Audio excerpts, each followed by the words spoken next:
pubblico che ha sostenuto dal primo all'ultimo minuto una formazione spedita in campo senza Mendes, con Pistone nel ruolo di vice di Ignazio e con Lombardini e Rossi larghi sulle fasce. Battistuta, l'argentino Gran Spauracchio, si fa vedere dopo 7 minuti, ma Mondini è attento.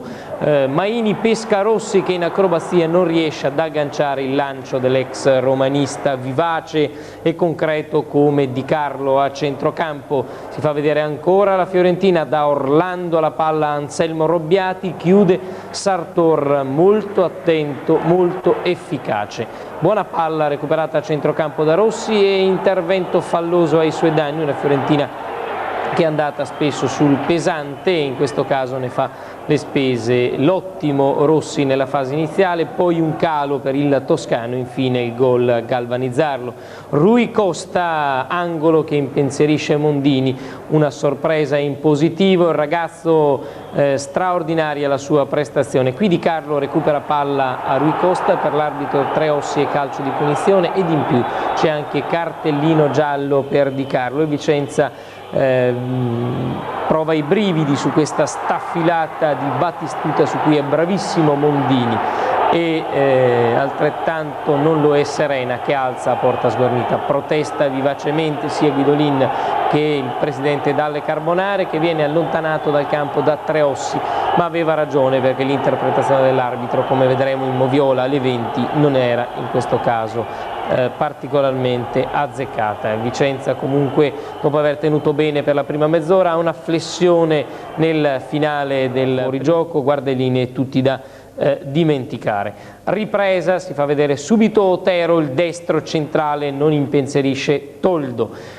Qualche problema in più su questa incornata di Maini, che non riesce però a centrare lo specchio della porta. Il Vicenza cresce in autorità e in forza atletica. Otero servito da Murgita, buono il suo secondo tempo dopo un primo tempo abbastanza poco felice. Il tiro di Otero ribattuto da Amoruso. Amoruso in avanti mette questa pallone per Banchelli, subentrato ad Orlando, ma non riesce ad andare in porta per l'ottimo intervento di Sartor. Di Carlo uncina palla a centrocampo, 23esimo, Rossi, Murgita, sinistro di Rossi, Toldo non ci arriva, la porta si gonfia, il Vicenza segna il primo gol dopo il ritorno 16 anni dopo in Serie A. Rivediamo l'azione: Murgita, Rossi, un'azione che Vicenza più volte aveva fatto nel girone di ritorno della passata stagione. Il centravanti boa un po' tipico della pallanuoto, in questo caso è Rossi a trovare il sogno del gol. Banchelli lanciato da Rui Costa, guardate quanto è bravo Mondini, rimane fermo non dando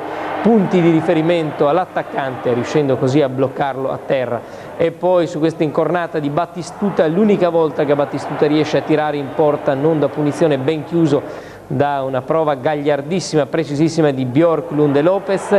Ancora Murgita che lancia stavolta a Maini, che tenta il pallonetto, ma Toldo è molto bravo.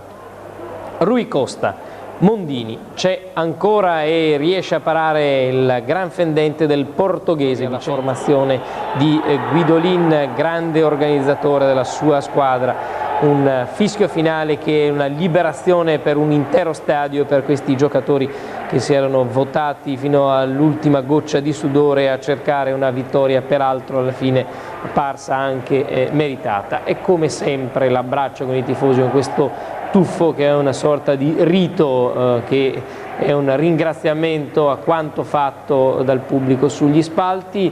Ci sono praticamente tutti i giocatori, ne manca forse uno dei protagonisti di questa partita, forse il più atteso anche dalla critica, per lui una sorta di esame, un esame contro Battistuta di quelli difficili. È Luca Mondini, l'ex interista, oggi l'ha fatta da protagonista con sicurezza anche nelle uscite fuori dai pali, che erano state un po' il neo nella fase iniziale. La squadra lascia il campo, vedete nelle maglie di Rossi, Murgita, Lopez e Di Carlo c'è stampato il no al nucleare, le magliette di Greenpeace, per questi 4 ragazzi che hanno deciso di dire no in maniera concreta nel dopogara, quindi non interferendo sullo sviluppo di questo bello incontro.